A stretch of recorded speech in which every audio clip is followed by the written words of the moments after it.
నిన్న జరిగిన ఎపిసోడ్‌లో మూడో టాస్క్‌లో భరణి, తనూజ అండ్ డెమన్ పవన్ వీళ్ళ ముగ్గురైతే టాస్క్ ఆడారు.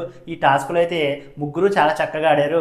గట్టి ఫైట్ ఇచ్చారబ్బా ముగ్గురు అయితే. ఒకరితో ఒకరు పోటీ పడుతూ ఆడారు ఈ టాస్క్ అయితే. అండ్ డెమన్ అయితే ఫస్ట్ వీళ్ళిద్దరి మీద అయితే ఫిజికల్ అయ్యాడు. ఫిజికల్ అవ్వడం తప్పు అంటే తప్పు కాదు గానీ తన పూలు ఎక్కువగా పెట్టుకుని ఫిజికల్ అయితే బాగుంది అనిపించింది. కొన్ని పూలే పెట్టి ఆ తర్వాత అయితే ఫిజికల్ అయిపోయాడు.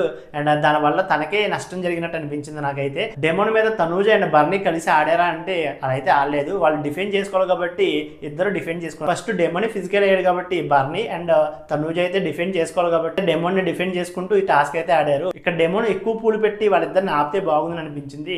తక్కువ పూలు పెట్టి వీళ్ళిద్దరిని అయితే ఆపడానికి చాలా ట్రై చేశాడు. అండ్ భజన్ మోగేటానికి అయితే బర్నీ గారు అయితే పూలు నాటలేదు, తన చేతిలో ఉన్నాయి పూలు. భజన్ మోగిన తర్వాత అప్పుడు నాటారు. భజన్ మోగేటానికి డెమోన్ అండ్ తనూజ వీళ్ళిద్దరు అయితే నాటేశారు. ఎక్కువ తనూజయే పూలు ఎక్కువ పట్టుకుని నాటింది కాబట్టి తనూజే విజయం సాధించిందని చెప్పి కళ్యాణ్ అయితే అండ్ డిక్లేర్ చేసేశాడు. డెమోన్ అయితే బజర్ మోక ముందే పూలు పెట్టేశాడు. బజర్ మోగిన వెంటనే చేతులు అయితే తీసేశాడు. ఇక్కడ తనూజ్ అయితే బజర్ మోగిన తర్వాత కూడా పూలు అలాగే గట్టిగా పట్టుకుంది. తన నొక్కిందా అంటే పూలని నాకైతే నొక్కలేదని అనిపించింది, కానీ అంత సోపు పట్టుకోవడం అయితే కరెక్ట్ కాదనిపించింది. అండ్ ఏదేమైనా సరే తనూజ్ అయితే చాలా గట్టిగా ఫైట్ ఇచ్చింది అబ్బా. అసలు డెమోకి అయితే చాలా బాగా ఆడింది. ఫిజికల్ అవుతున్నావు అని చెప్పి తనే ఎక్కువగా ఫిజికల్ అయినట్టు అనిపించింది నాకైతే. చాలా చక్కగా ఆడింది అండ్ బాగా ఆడారు. ముగ్గురు అయితే చాలా చక్కగా ఆడారు. ఈ టాస్క్ అయితే చాలా ఇంట్రెస్టింగ్ గా జరిగింది. కానీ డెమోన్ కొంచెం పూలు ఎక్కువ నాటి వీళ్ళిద్దరిని ఆపితే బాగుందని అనిపించింది. అండ్ నిన్న జరిగిన ఈ టాస్క్ లో మీకు ఎవరు బాగా ఆడారనిపించిందో వీడియోని లైక్ చేసి మీ అభిప్రాయాన్ని కామెంట్ చేయండి.